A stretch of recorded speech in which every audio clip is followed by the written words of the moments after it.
to discuss with you or to share some of my insights about the illiberal international order. This is a topic which was provided by our partner, the High School of Economics. I think it's quite essential to today to talk about it. So, but before discussion today's topic, the non-liberal or the illiberal international order, I want to talk about a little bit about the cultural factors which are embedded in the international order. I'm looking at the changes in global security culture since the end of the Cold War and the collapse of the Soviet Union.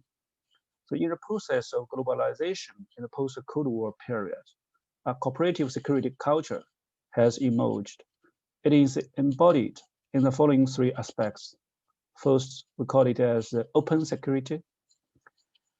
Under the influence of the economic globalization, consensus has gradually formed that only through free participation in the global process can guarantee the national economic development, or can national economic development be promoted. The result of the national economy is an essential guarantee for the security of the national economy. So despite the threats, many countries in the world have a consensus that their problems can only be solved in a more open atmosphere. The second aspect, we call it as the common security. Open security is bound to lead to a common security, because in a free and open system, the security of any nation is tied to others' security. In the era of globalization, there are many transnational threats. So we are very familiar with all of these transnational threats, like, for example, the terrorism. For example, the climate change factor, or the traffic even of human beings, especially the traffic of the women in the many countries also are the transnational security issues. So we're witnessing in many this kind of the transnational threats. Globalization has brought out about new forms of threats, and people have come to a new understanding of security threats. So now it's impossible, for example, even United States or Russia, like this kind of great power, but they cannot resolve the problems which is linked to the, for example, climate change. Only many countries, or even almost all countries, can be involved into the climate change issues, and then we can resolve this problem. So global risks are not limited by any national boundaries, but pose a threat to the entire international community and mankind. Therefore, only common security can guarantee the security of one country. The third aspect, we call it as cooperative security. This is also one of very important aspect of the so-called security culture, which has emerged in the post-Cold War period. Because of the need for openness, security resides in transparency. Because open security requires a sense of common security, cooperation has become a critical issue. In a free and open system, only mutual security can guarantee self-security. So in this way, I think that cooperative security is a fundamental way to achieve security goals, and even the only track on some issues. But there are many trends now have emerged in current time. I mean, three landmark events have seriously impacted the global security culture. The first is the 2008 year financial crisis in the world. At that time, the countries solved problems through cooperation at the international level. So we have new mechanisms like G20.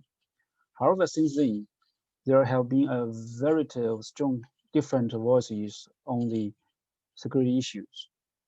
Global large-scale collaboration and security are becoming rare, but more exists at the local level. The second is Brexit is also a very key event. It is symbolic significance is more significant than its practical relevance, which fundamentally shakes the foundation of a global, cooperation culture. So, because as you know, I think Timofey is also a very excellent expert on the European issues, and we have discussed a lot during our previous, dialogue or during our discussion. You know that, especially for Chinese, not only scholars but also students, the European Union has been like a textbook for the integration, theory. But we think that it's a good example of integration. As we know that globalization and integration are the great main trend even today in Chinese national narratives. That globalization is still a main trend of the humankind. So this is why China's Communist Party has raised many very interesting ideas, like the community for the sharing for the shared future, like this. So Brexit, before the Brexit, we think that EU is a good example for any kind of the regional integration project. We know that, for example, in surrounding China, in the Eurasian region, for example, you have the Eurasian Economic Union, and I clearly remember that during the first day, Vladimir Putin, the president of the Russian Federation, has also emphasized that the EU, Eurasian Economic Union, also copied some experience of the European Union. So to some extent, just like one of the integration theorists has stressed, is that the strategic meaning of the European Union is not only lies in its not because it created transnational mechanism, but because it provided with a method for the collaboration among different countries. If you know history very well, that you can find that the Soviet Union factor has played a very important impact on the process of the European Union's integration since the Cold War period. In the Cold War period, because at the time, it's a bipolar world, and there are very serious, not only the natural debate, but the struggle of different, not only civilizations, but in the field of what's called ideology. It was an ideological war between two blocks. The first is the socialist bloc, which was led by Soviet Union, and the second is the capitalist bloc. So this is why Stalin, in 1952 has written a very important paper or book, a short book. It's called as the parallel system. So that means there is a very serious struggle between these two blocks, and at that time, Soviet Union and its socialist ideology has, I would say, has provided a threat, according to the perception of the Western camp, that's a threat to the European security. So under pressure of the socialist model or Stalinism model, that European Union has started this integration process. So first is the cooperation between France and Germany, and then it created several different mechanisms like the European Autumn Alliance, and then many more and more mechanisms were created in this period. So that we have received the results. That means soon after the collapse of the Soviet Union, there will be a new international integration process, and we finally got the European Union. And as I mentioned, and I stressed that the European Union has been an example for many integration projects in the world.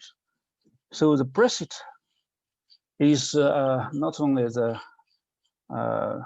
final stage of the European disintegration, but according to my point of view, that maybe it is a starting point of what's called the European disintegration. It's not a result of the recent trends, but from the historical perspective, it's actually it's a starting point. Was 2009 year. That means the financial crisis in 2008 year has a very strong impact on the whole process. And after that, after Lisbon process, and there are a lot of crises have emerged. First the debt crisis, and then euro crisis, and then the migrants crisis, and then Brexit. Brexit is the fourth stage of this kind of the crisis. And then we all found that in recent 23 years, for the European Union, they have lost their direction. If before the Lisbon Treaty, the European Union has a very clear roadmap for its integration, and after that, it's lost its direction, and it cannot find a way to resolve all of the problems which have emerged in the recent years. And I'm very worried.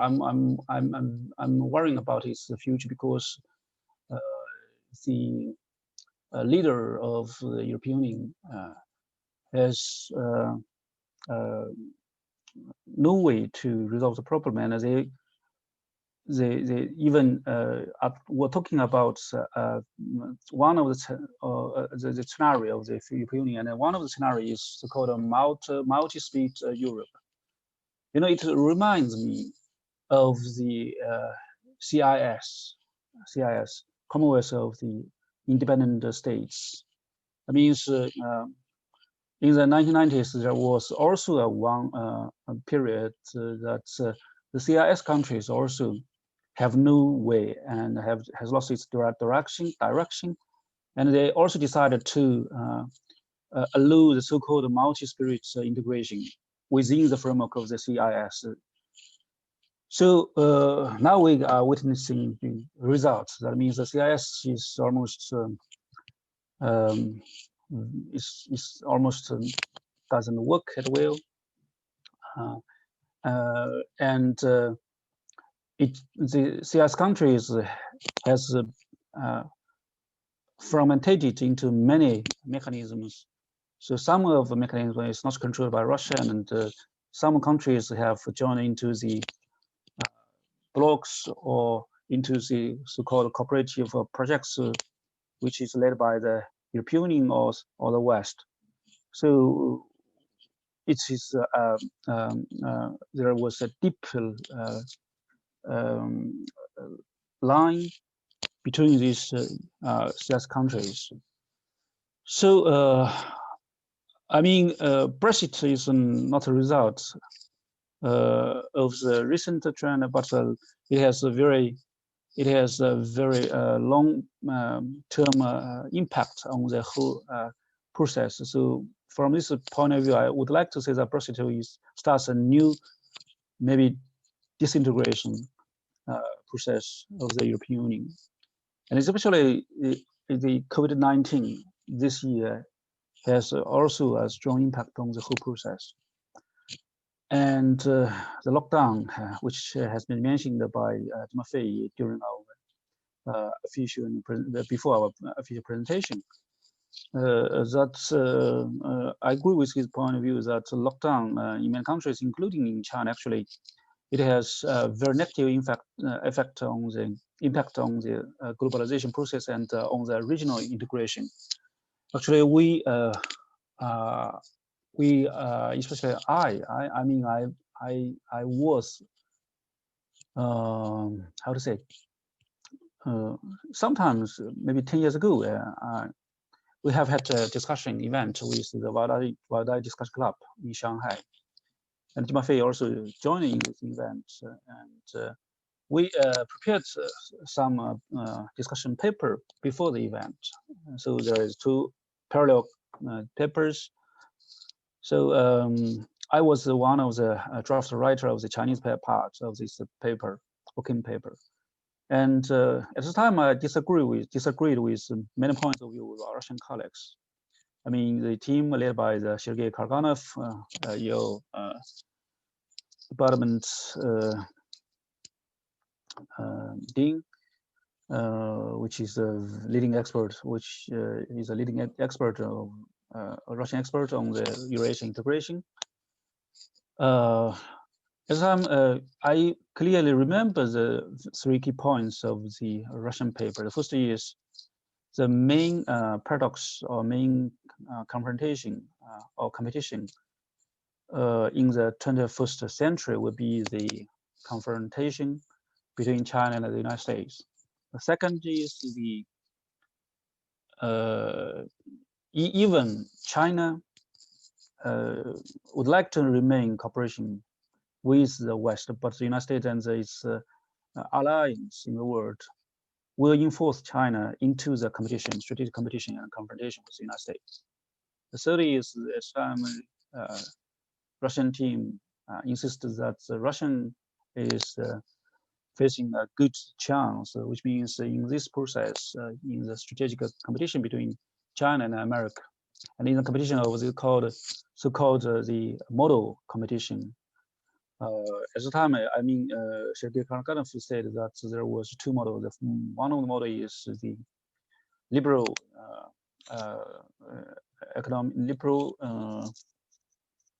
capitalism, and the second is called authoritarian capitalism, which was led by Russia and China.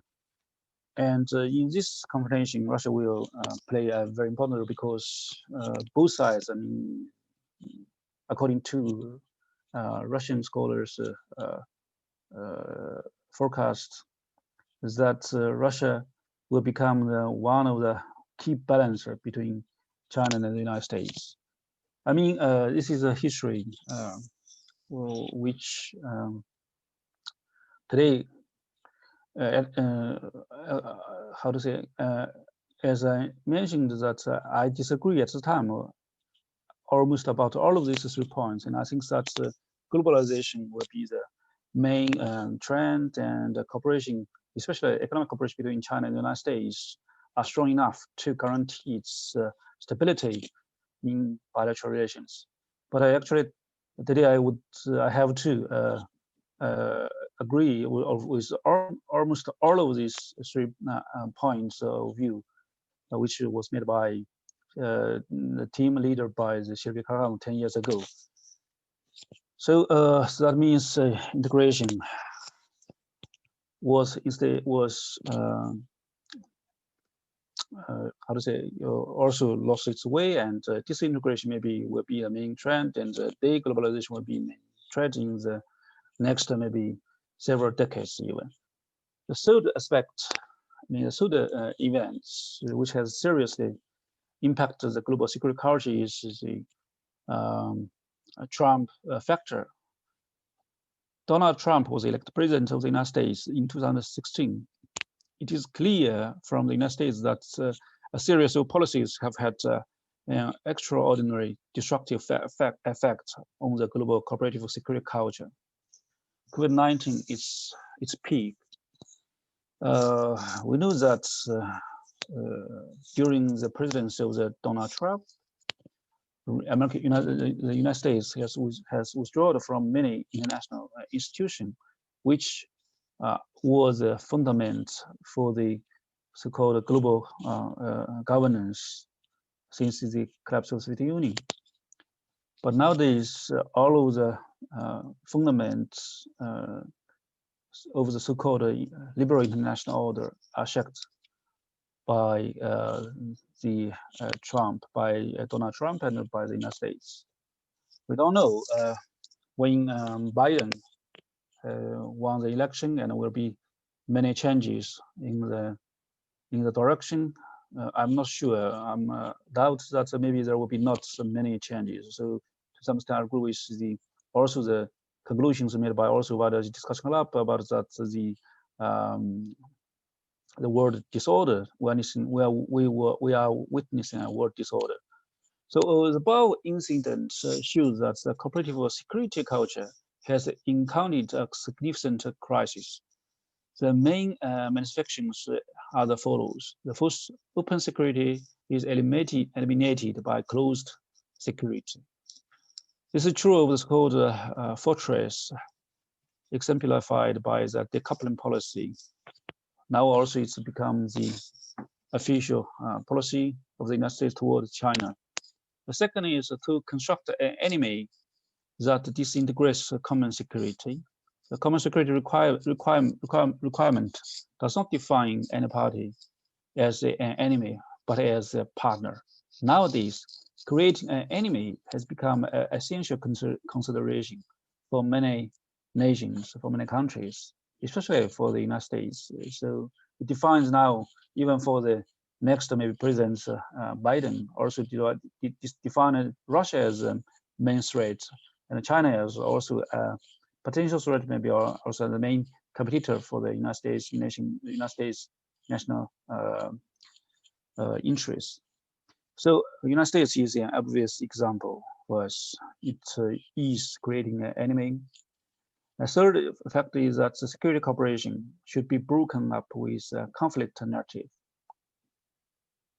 So although the state gradually retreated to itself, it was unable to serve its links with the outside world, which again began to be defined by conflict. So in this context, I would like to say multilateralism is bound to be seriously challenged, and the following possibilities will emerge. The first is multilateralism will be further weakened at the global level as an essential mechanism for the world order. The second is global multilateralism may divide into partial multilateralism. So maybe we are witnessing an emerging divided world or parallel system. The third is the center of gravity of the multilateralism may shift from the global to the regional level. So this is why I think that we're witnessing a global international disorder, global and international disorder.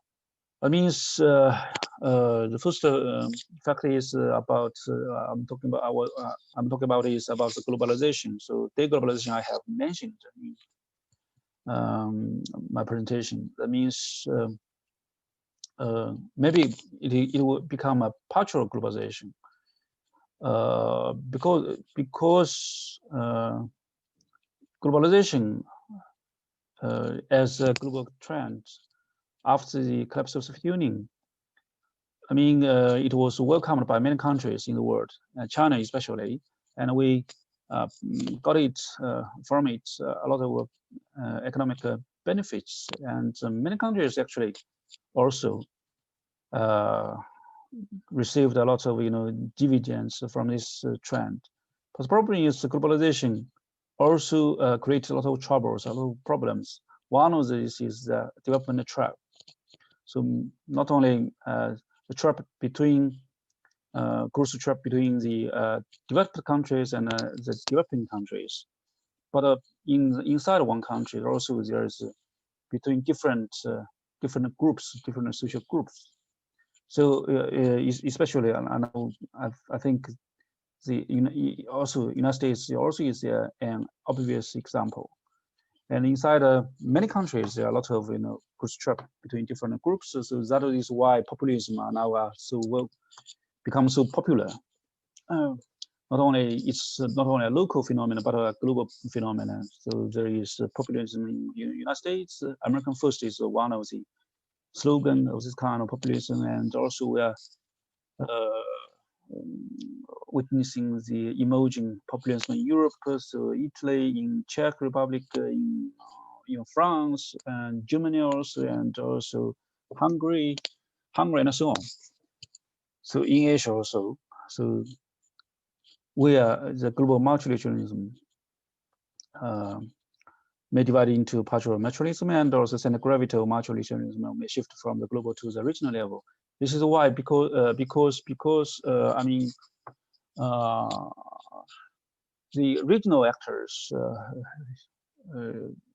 traditionally, some, for example, in the Northeast Asia, Japan and South Korea is under the umbrella of the United States, and the United States is one of the invisible hand of this regional security, and so that there were different, agenda for the regional integration.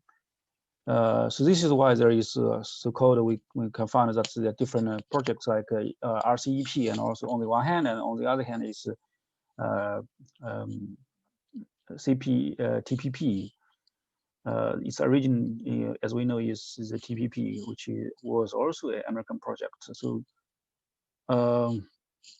in the future, maybe the international order will compare the two sorts of the forces of so-called cooperative security culture, of the cooperative security culture and the anti-global security culture. However, it is believed that open security, common security, and cooperative security will not disappear as the cooperative security culture's pillars. The forces for cooperation and security, multilateralism, and open system remain healthy or remain very important. So the world is going out of order. Russia believes that the outbreak is not a sudden new problem, but the origin trend has intensified, as the recent WADA discussion club's paper emphasized. I agree with this point of view. So, dear summer school participants, the international order in the post-Cold War area maintained a high stability without disorder for at least for the first 2 decades of the collapse of the Union, mainly because the United States, as the only superpower, has the strength and the willingness to provide international public goods. So now the situation totally changed. Now we are witnessing a new area, an area full of the uncertainty. In this context, the role of China and Russia as stabilizers of the international order is continually rising. So in illiberal international order, also there are a lot of the factors which we are facing, but with the close collaboration between China and Russia, I think that there will be more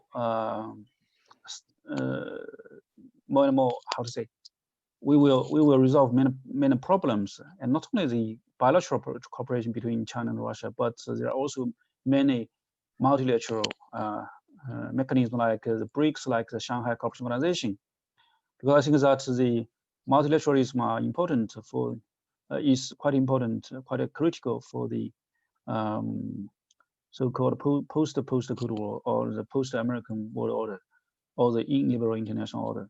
So even in the impact, even in the context of what's called the COVID-19, we agree with that COVID-19 has changed a lot of our not only political life, but even everyday life. But still, we need cooperation between different nations, between different regions. So in this context, I think that the China-Russian collaboration is quite critical, quite essential for the future international order. And finally, I would like to say that actually new international order was raised by Chinese leader, or Chinese the main designer of the opening foreign policy, Deng Xiaoping, in 1985 and 1986 year. He firstly was talking about the importance of creating a new international, firstly political order and then economic order. And 1 year before the collapse of the Soviet Union, I mean, into 25th December of 2019 year, the Bush administration in the United States also mentioned about the new international order. But today, actually, maybe we are witnessing a final stage of the old international order, which was led by the United States. We are coming into a new international order, even now there are a lot of disorders in this transition period. Thank you.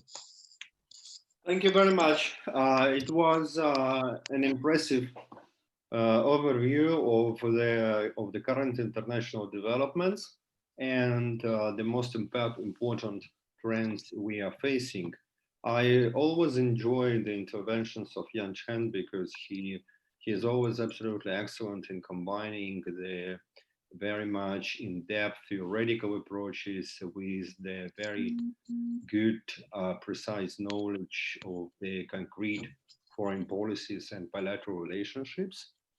I think that we should have many questions, not only to his lecture, but to the current international politics based on what has been said by him. On my side, I was a little bit puzzled, and I wonder about the continuation of this globalization debate and globalization discourse generally in the international debate and in Chinese foreign policy debate. Well, as we all know, in the international academic community, the views on the role of such a mighty country like China in the current change, these views are different. Some would suggest that China is playing a merely revisionist role, and while generally China enjoys the conditions of liberal world order established after the Second World War within the community of the Western democracies under the leadership of the US. So China generally, people believe that China generally enjoys this order, but wants to correct the application of the rules in order to incorporate the basic Chinese interests and values. The other scholars believe that Chinese policy crosses the threshold from revisionism to reactionary behavior, because the very fact of the fulfillment of Chinese expectations would mean the change of the leadership and would mean the destruction of the structure of liberal international order, with not only the US, but in another even bigger state playing the leading role. So some people believe that it will be not the continuation of corrected liberal international order, but the new international order. So I actually wonder which position is closer to your personal evaluation. This is the first. And of course, the other important question is about the role of the countries which are in their comprehensive power smaller than US, China, or even Russia, which is weak economically, but is one of the two leading military superpowers. So countries like India, they used to play a very, very noticeable role in the international affairs during the Cold War, while leading the non-alignment movement, representing a certain alternative to both Soviet and American approaches to the international politics. But now we see that Indian foreign policy is not pretending actually for the global role. It is more considered in the context of the Chinese-American relationships. And some Indian colleagues even said openly that they believe that India can generate significant results from the explosion or from exploiting the Chinese-American relationships. So India now, surprisingly, under the leadership of the Nationalist Party, India has much lower global ambitions than it used to have under the leadership of the Internationalist National Congress of India during the Cold War. So do you think that these second size countries like India, Brazil, Indonesia, well, Europeans in a certain extent, that they will be simply subordinated to be not the actors themselves, but the actors within the context of the wider international relationships between the bigger countries like, first of all, China and the US. So I would be extremely grateful if you can touch upon these two issues which I just said. I think they are both very important for organizing global and regional dimension of the international politics. Okay, thank you very much. Actually, yes, the two questions are very critical actually for understanding how we would like to see a new international order. And during this time, I read a lot of very interesting archival materials. So I would like to mention about the for example, how the Deng Xiaoping, for example, actually many scholars in the world understand that China's open policy starts from the 1978, and also when they were discussing about the so-called strategic triangle between China and Russia, United Soviet Union, and the United States. Also, the starting point was the 1978 or 1979. But actually, it's not true, because at the time, actually, China created quasi alliance with the United States against the Soviet Union. But the real turning point, I think, was 1982. I mean, at this year, China finally defined its foreign policy as independent peace foreign policy. So I think that China not only enjoys the liberal international order, but China was part of the liberal international order, which was led by the United States during the Cold War. Only even after the 2009, not 2000, 1982, yeah, when China became more independent, not as a partial alliance of the United States. So I more agree with the first point of view. That means that China enjoys the status, or enjoys the rights, and also enjoys the dividends we received from the globalization process. And we was one of the very key player of this kind of globalization process. And China's top secret of economic development in the 1990s and 2000s actually lied in the integration with the international system, especially international economic system, which was led by the developed countries, firstly led by the United States. So this is why actually in the official discourse of Beijing, that the China-United States relations was the most important bilateral relations among China's foreign policy. And also Russia is one of the key strategic partners. So our official discourse lies in the following way, that the Sino-Russian relations are the same important in comparison with the China-US relations. So I think that China was not is more like a status quo status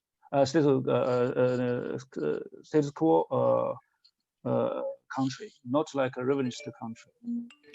And today's confrontation between China and the United States partly was because of the China's discourse and narratives, and also some policy in the different countries.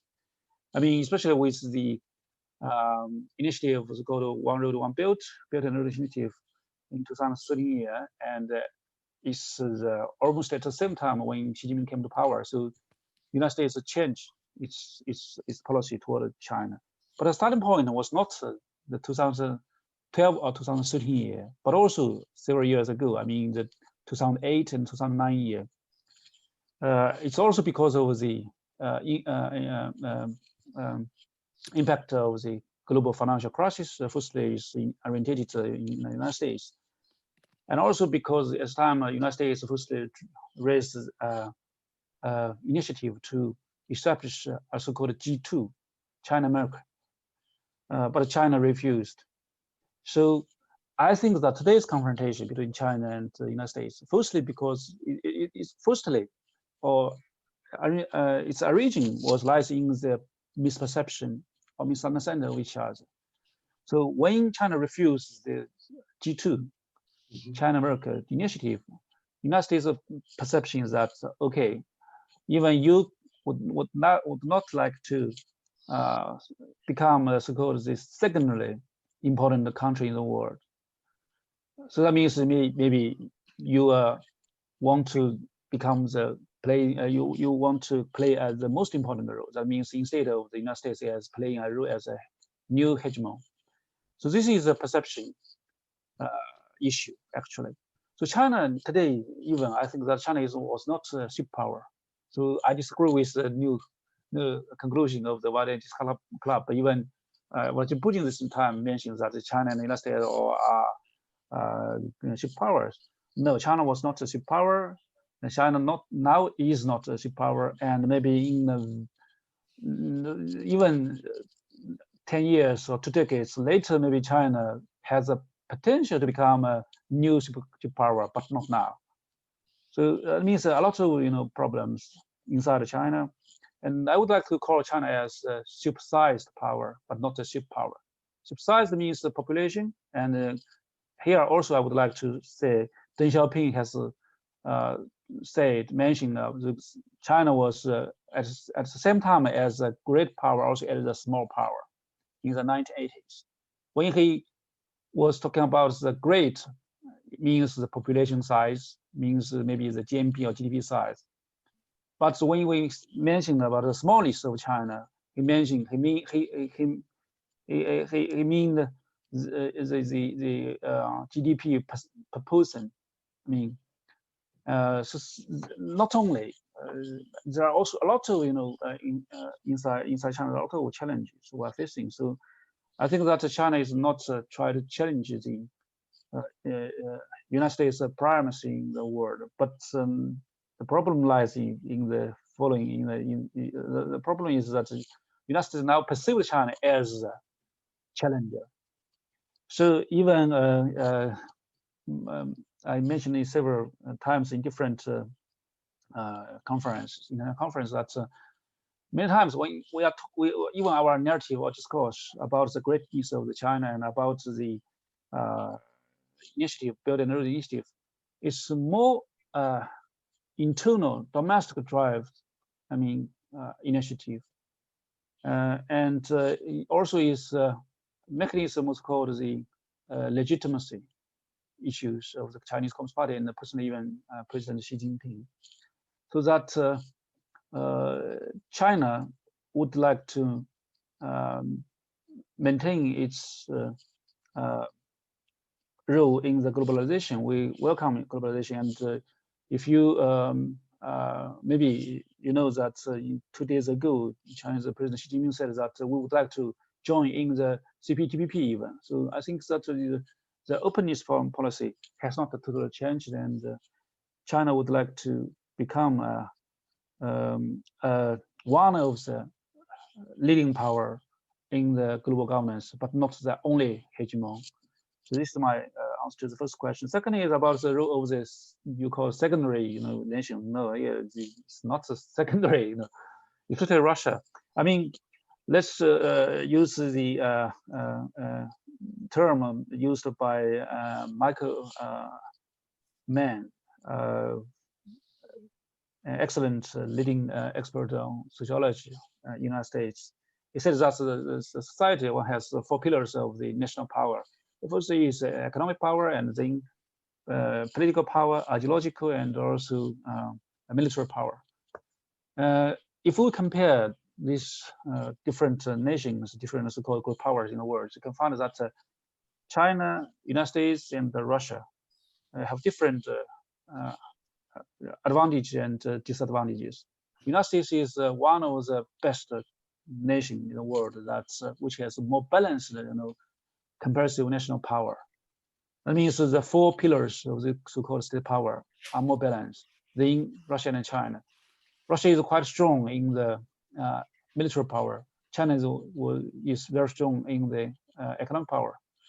So it means this is why we respect Russia as one of Chinese strategic partner, and also one of stabilizer of the international order.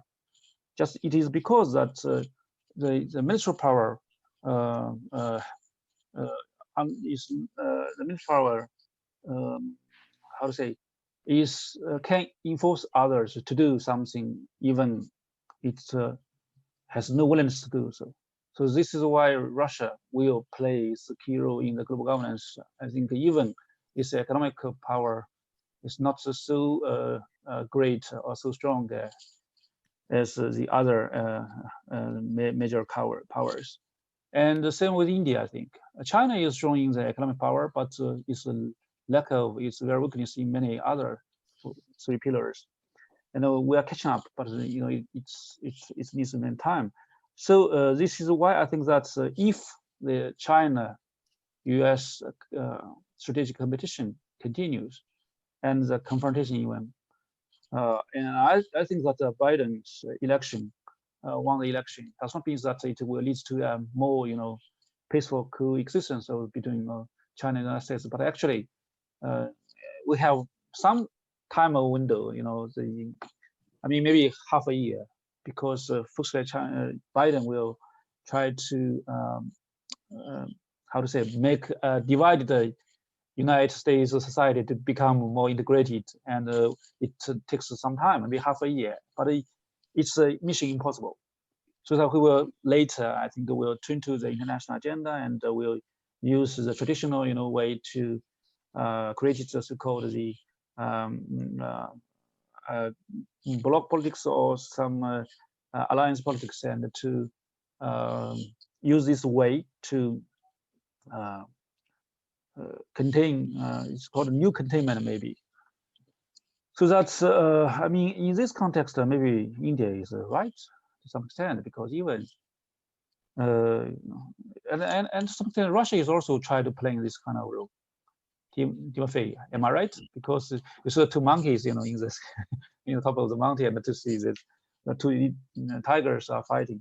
This is, maybe one of the tactic will be chosen by the Russia side. So what I discussed about has described this kind of scenario. You said that your non-alignment, new non-alignment movement, and which will be led by Russia and India, right? So I think that China and Russia will continue to cooperate in many aspects, but I don't think that Russia will choose a side between China and the United States. Russia will continue to have a friendly relationship with China, but will not create some political and even military alliance with China. Even this time, when Yan Chän asked the question during the White House Club, Putin said that there will be a possibility of creating this kind of the military political alliance, but it's in theory, not in practice. Thank you very much. Well, I also don't think that there should be practical discussion on the formal alliance between China and Russia, but I see it from the perspective of international relations, and I believe that if such an alliance will happen, it will immediately create a very dangerous revolutionary situation in the world affairs, basically comparable to the beginning of the First World War, when two alliances confronted each other, driven by their interests. Well, the thing with Russia is, in my view, the complexity of Russian case is that Russia is very narrowly integrated into the world economy and trade. Russia is not dependent on the conditions of the global economy and trade. So basically, Russia exports energy resources, some agricultural products, and weapons, and that is all. So Russia does not need international order to survive, unlike United States or China, which are the big trading nations. So, okay, our next question is from our most committed participant, Yui Tse. Oh, hi. I was expecting someone else is gonna ask first? Okay, I can ask first. Okay, great. Thank you, hosts, and thank you, Professor Yang, for this wonderful report. And I read some of your wonderful articles about the Soviet Union. And at the end of this, your talk, you were talking about an emergent partial multilateralism. And I'm particularly interested in the security part of that. Are you trying to compare it with the Cold War situation in terms of the security? Because before we had the terrorism stuff, and while right now at Syria, the ISIS and the supporters behind them is being eliminated, and it seems to me that security problems is returning to a more traditional form, like big countries confrontation and even like the nuclear threat, given the current situation in the Indo-Pacific region. And yeah, I'm just wondering about your idea on that. Thank you. Okay. I don't think that actually we are entering into the just returning to the history, not back to the history, but actually you know the current situation is if not totally different from the Cold War period, then it has very different characteristics.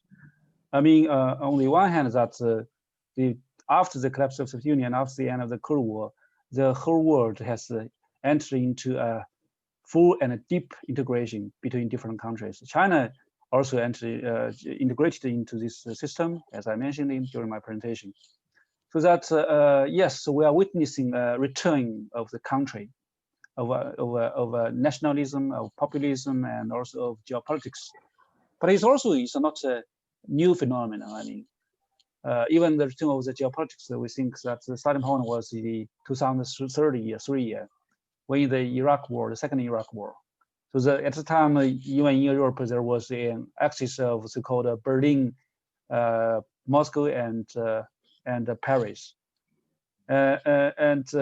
it's very contradictional to the so-called globalization and integration process soon after the collapse of the Soviet Union, because at the time we have the illusion. The illusion is that lies in the